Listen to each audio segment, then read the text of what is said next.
ഇന്നത്തെ ക്ലാസ്സിൽ നമ്മൾ നോക്കാൻ പോകുന്ന ടോപ്പിക്ക് പവർ ഡയോഡാണ്. എന്താണ് പവർ ഡയോഡ്? ഇത് നോക്കിയേ, നമ്മൾ സാധാരണ ഡയോഡെന്ന് മാത്രം കാണുവാണെങ്കിൽ നമ്മൾ ജനറൽ ക്ലാസ്സിൽ ഡയോഡിനെ കുറിച്ച് വ്യക്തമായി പഠിച്ചിട്ടുണ്ട്.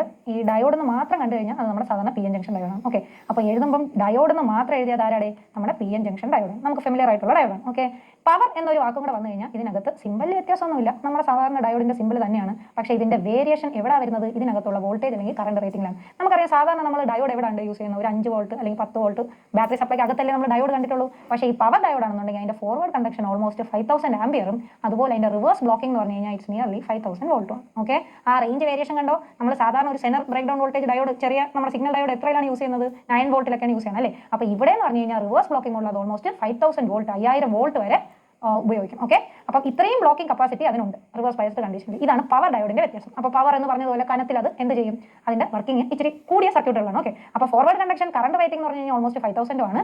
അതുപോലെ ഫോർവേഡ് റിവേഴ്സ് ബ്ലോക്കിംഗ് ഉള്ളതിന്റെ വോൾട്ടേജ് എത്രയായിരിക്കും? 5000 വോൾട്ടും ആണ്. ഓക്കെ, ഇനി നോക്കിയേ, നമ്മൾ പി എൻ ജംഗ്ഷൻ ഡയോഡ് പഠിച്ചപ്പോഴത്തേക്കും P layer, N layer, doping എല്ലാം പഠിച്ചിട്ടുണ്ട്. എന്നാലും ജസ്റ്റ് ഒന്നും കൂടെ പറഞ്ഞു പോവാം.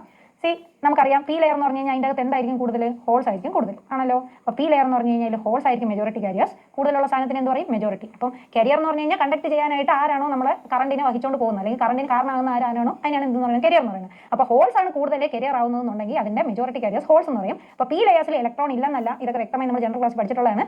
ഇലക്ട്രോൺസ് ഉണ്ട്, പക്ഷേ അതിൻ്റെ അകത്ത് ആരാണ് കൂടുതൽ?